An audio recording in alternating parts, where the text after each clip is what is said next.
नौरोजाबाद ग्राम महुरा में 14 से 23 जनवरी तक श्री राम कथा महायज्ञ का आयोजन। 9 दिवसीय श्री राम कथा के 7वें दिन कथावाचक देवी चंद्रकला के द्वारा राम और भरत मिलन की कथा सुनाई। कथावाचक ने कथा सुनाते हुए कहा, बड़ा भाई हो तो श्री राम जैसा, छोटा भाई हो तो भरत जैसा। भगवान के सिवा संसार में दूसरा कोई हमारी पीड़ा समझने वाला नहीं, कोई नहीं है।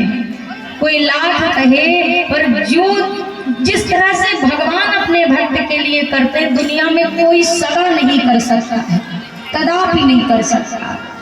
मैं आपसे एक प्रसंग की चर्चा करूं।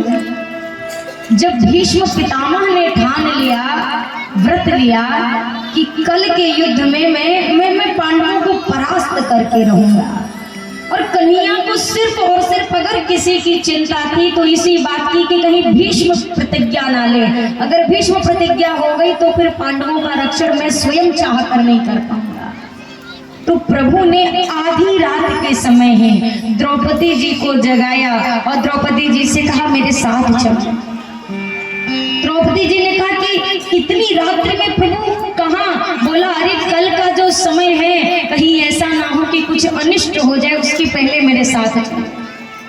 कहाँ लेकर जा रहे हैं प्रभु?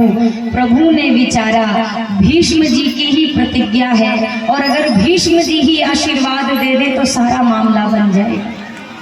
अर्धरात्रि में लेकर निकले द्रौपदी जी को, कहां? जहां भीष्म पितामह साधनारत होते थे वहीं पर लेकर चले गए द्रौपदी जी को।